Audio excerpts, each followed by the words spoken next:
gente, nós estamos na redação do Correio do Povo, hoje com uma entrevistada especial, a cineasta Camila de Moraes. Tudo bom, Camila? Tudo bem.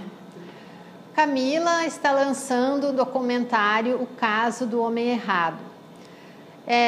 Esse filme ele resgata o caso de um assassinato de um trabalhador, Júlio César de Melo Pinto, que foi executado pela Brigada Militar em 1987 em Porto Alegre. E o crime ganhou notoriedade porque a imprensa local divulgou fotos dele entrando na viatura com vida e quando chegou ao hospital morto, né? Então, Camila, como é que foi resgatar esse caso que aconteceu há tantos anos, né, em Porto Alegre, mas ele é muito significativo, né, de todo um preconceito que ainda hoje se vive, né? Isso. Então, a gente conta esse caso de 1987 e que, passado 30 anos, é muito atual ainda, né? No documentário, que é um longa de 1h17, a gente conta toda essa história do Júlio César, que ele foi ver o episódio, um assalto próximo à casa dele, e aí lá na hora ele teve uma crise de epilepsia e alguns transeuntes falaram que ele estava envolvido no caso. Então a polícia pegou ele, colocou ele dentro da viatura, tinha um fotógrafo lá, o Ronaldo Bernardi, que fez a foto dele entrando vivo, com um machucado na boca apenas. E depois o Ronaldo foi para o pronto-socorro, e aí quando a polícia chegou lá, no pronto-socorro, chegou com ele já morto, Júlio César, com 2 tiros. Então ficou comprovado que durante esse trajeto houve uma execução. E aí o movimento negro, o movimento de direitos humanos, entrou em ação para se apurar como isso aconteceu e por que isso aconteceu. E aí ficou conhecido na época como o Caso do Homem Errado, que é o título que dá o documentário, porque infelizmente no Brasil a gente vive num país que é racista e mata as pessoas por questão de pele, por ter a pigmentação escura. Então o Júlio César não foi a primeira pessoa a ser morta por conta disso e infelizmente não vai ser a última. E aí a gente usa o audiovisual para debater essa questão. É mais um veículo para debater a questão. E não só debater, a gente tentar achar soluções práticas para poder mudar esse cenário. O Júlio César morreu, eu não acredito muito em coincidências. Então, o que a gente tem aí? O Júlio César morreu no dia 14 de maio de 1987.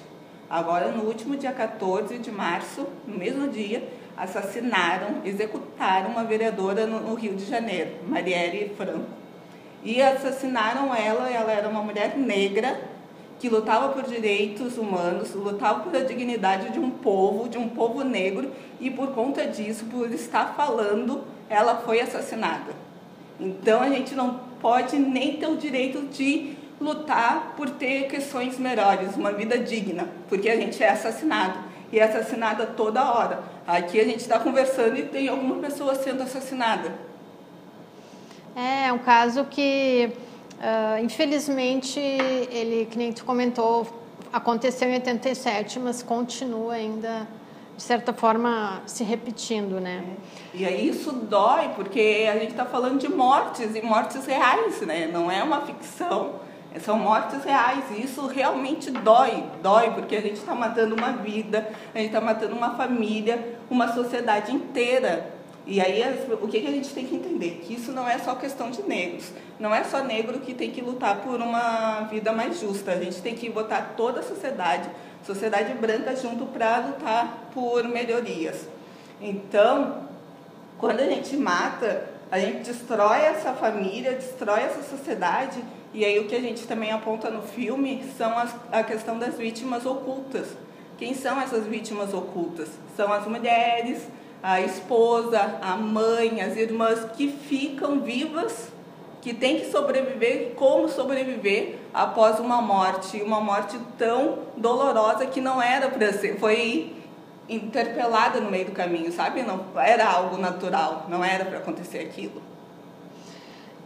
Bom, eu tive a oportunidade de assistir o filme ano passado, que teve uma sessão de pré-estreia em Porto Alegre, mas o filme está estreando oficialmente dia 22 de março nos cinemas.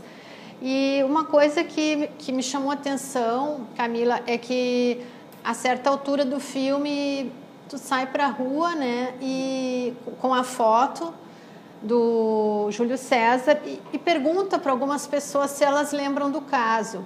Isso e também refaz o caminho que ele fez, né, naquele dia, infelizmente foi o último dia da vida dele.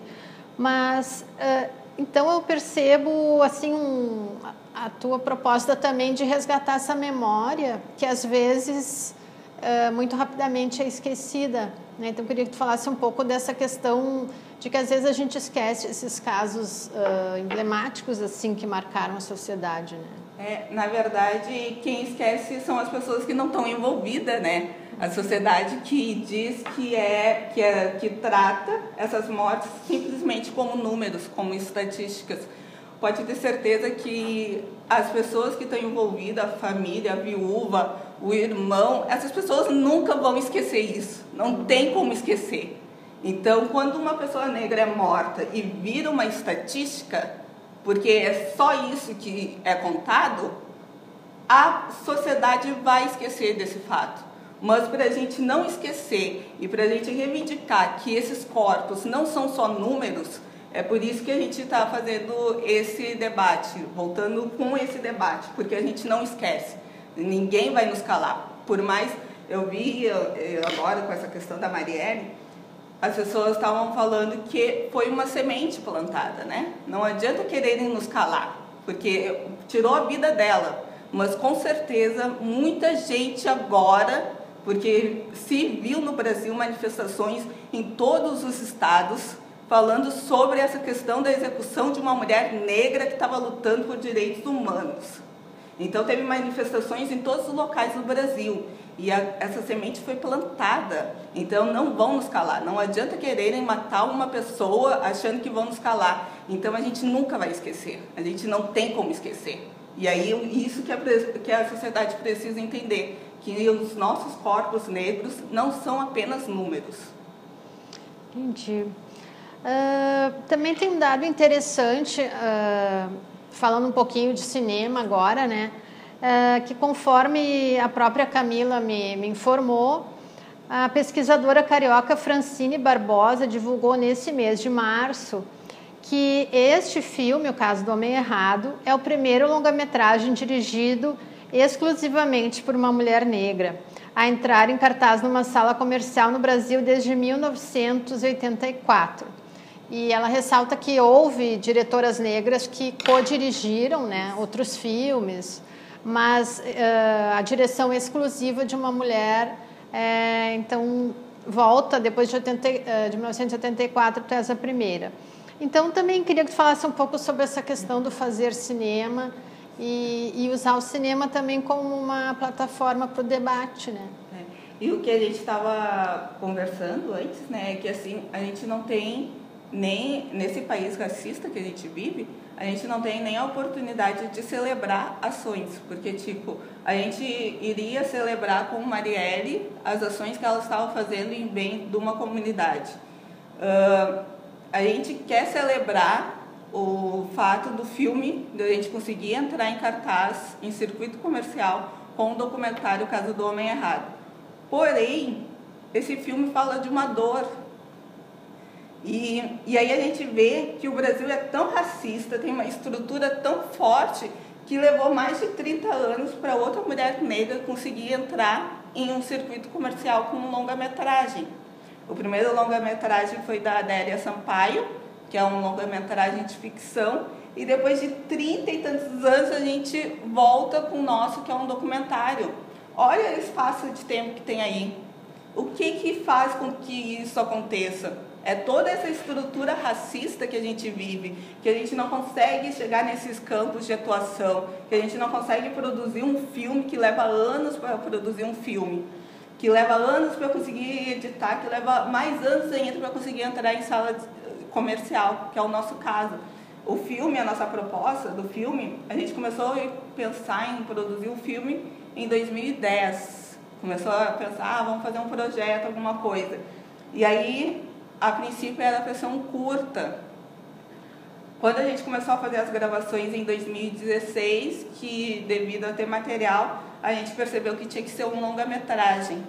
Então, olha esse tempo todo que passou, foram 8 anos. Para chegar efetivamente na chegar. tela. E aí a Ancine divulga um dado, em janeiro, a Ancine, Agência Nacional de Cinema, divulga um dado em janeiro que ela pesquisou os filmes que foram lançados comercialmente em 2016. E desses filmes, em 2016, ela analisou 142. Desses 142, não tinha nenhuma mulher negra dirigindo, roteirizando ou na produção executiva. Não existia. Então, a gente pode pensar, quem vê esse dado, pensa que as pessoas negras não estão produzindo.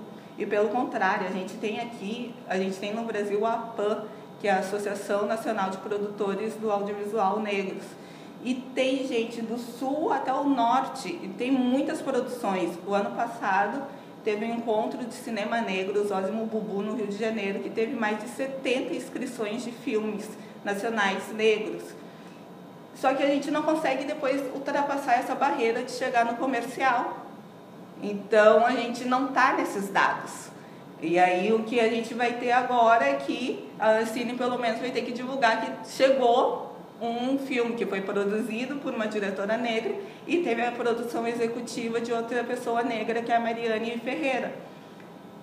Só que isso é muito absurdo, né? Quando a gente vai comparar as mulheres, já é pouco a taxa das mulheres nessas áreas dentro do cinema, e a mulher negra quase não tem acesso dentro dessas áreas.